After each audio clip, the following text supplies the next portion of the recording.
है गुलाबो सपेरा पद्मश्री और मेरे नाम से थिएटर भी चल रहे हैं, मेरे नाम से यहाँ पे प्रोग्राम भी कर रहे हैं लोग। तो मुझे बहुत अच्छा लगा कि गुलाबो आपकी स्टोरी पे थिएटर चल रहे हैं, आपका नाम से यहाँ पे प्रोग्राम चल रहे हैं। आपकी कहानी को मैंने जब सुना आंखों से वो आंसू टपकने लगे। ऐसी आपकी स्टोरी है। तो मेरा जब जन्म हुआ शाम की 7 बजे तो औरतों ने कहा कि फिर से इनके तो घर में लड़की हुई है, तो ऐसे करते इसकी माँ को नहीं बोलते, ज़मीन में ले जाके इसको भी जंगल में गाड़ देते हैं। तो मेरे को भी ले जाके और जंगल में गाड़ दिया। मेरी माँ ने मेरी मौसी से पूछा कि नहीं मुझे वो जगह बता दे, कौन सी जगह गाड़ा, मैं निकाल के लेके आती हूँ।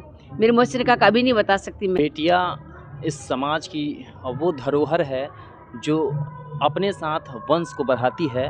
आज हमारे साथ वैसे शख्सियत हैं जिनका परिचय कराना बेहद आवश्यक हो जाता है। हमारे साथ गुलाबो सपेरा जी हैं, पद्मश्री से सम्मानित किया गया है आपको। डॉक्टर पद्मश्री गुलाबो सपेरा।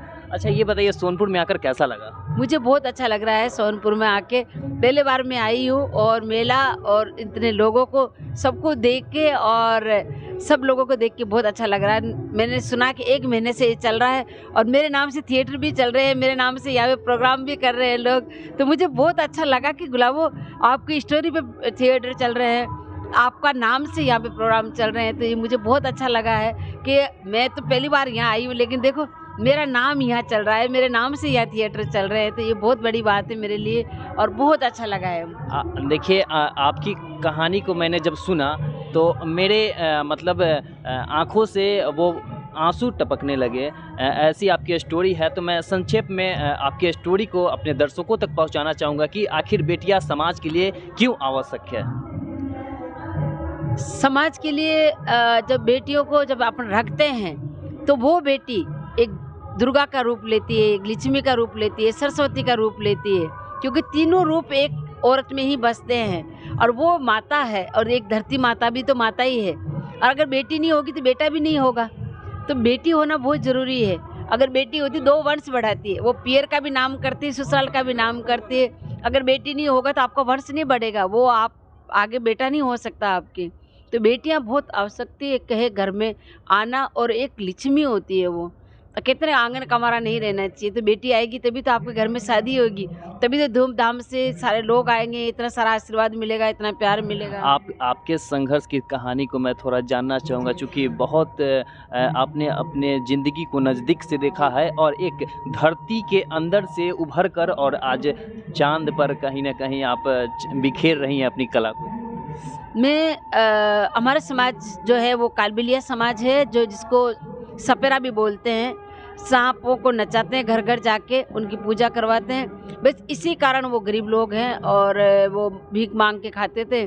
तो बस यही वो कहते थे कि यार अपने घर में तो कुछ पैसे होते नहीं, तो किससे शादी करेंगे, किस तरीके से अपन उन बच्ची का देखभाल करेंगे। तो अपने ऐसे एक रूल बनाया उन्होंने कि अपन ऐसे करते कि बेटियों जो ज़्यादा एक बेटी रख लो ज़्यादा चाहो तो, नहीं तो बोले जो भी बेटी होती है उसको ज़मीन में जिंदा ही काट दो, जैसे नाला में नहीं काटो, और उनको जैसी माँ के पेट से आती धरती माता के पेट में डाल दो, ताकि वो बच्चियाँ अपने दूसरा कोई जन्म ले ले। यहाँ आएगी तो परेशान होएगी। तो ये हमारे सदियों से चलता हुआ आ रहा था और उसी समाज की बेटी मैं हूँ। मेरे घर में मेरे पापा इस रूल से खिलाफ थे। पापा कहते थे कि नहीं, बेटी तो दुर्गा होती है, बेटी सरस्वती होती है, बेटी लक्ष्मी माता होती है, बेटी होएगी तभी तो बेटा होगा। तो बेटी अपना किस्मत लेके पैदा होती है और वो कोई ज़िंदगी भर अपने घर नहीं रहती, वो तो किसी आगे घर जाती है और वहाँ जाके अपना वंश बढ़ाती है। तो मेरे पापा इस रूल से खिलाफ थे। मेरे पापा अलग आके रहने लगे अजमेर। तो मेरे पापा की शादी हुई, 3 बेटियाँ हुई, उसके बाद 3 बेटे हुए, फिर 7वें नंबर पे मैं हुई। तो धनतेरस का दिन था, दीपावली से 2 रोज़ पहले, और पापा घर पे थे नहीं।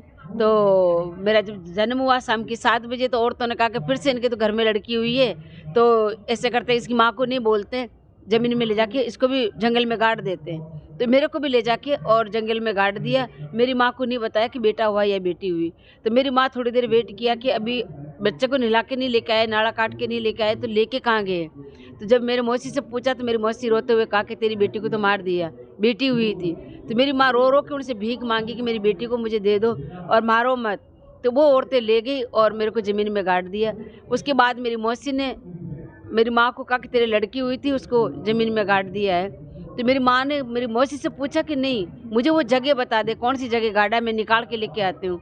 मेरी मौसी ने कहा कभी नहीं बता सकती मैं, समाज का मामला है और वो मेरे को समाज से बाहर कर देंगे, रात को बता दूँगी। तो इस तरीके से मेरी माँ भगवान से प्रार्थना करती रही, यही कहती रही कि मेरी बेटी की सांसें जब तक चलती रहे, जब तक मैं जाके उनको नहीं देख लूँ। तो 12 बजे रात की लाके बताया, तो मेरी माँ, मेरी मौसी ने कहा कि वो मर गई होगी, अब तो रात की 12 बज गई।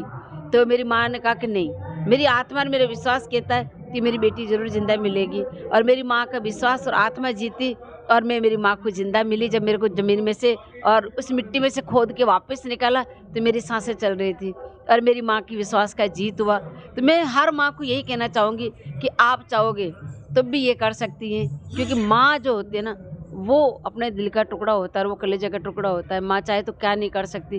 कन्या भ्रूण हत्या चले ही नहीं, अगर माँ ठान ले कि बेटा हो चाहे बेटी हो, मेरे घर में जो भी आ रहा है उसका वेलकम है, तो ये कभी कन्या भ्रूण हत्या नहीं होगा। तो बस मेरे माता पिता ने ये सोचा और मेरे को जिंदा रखा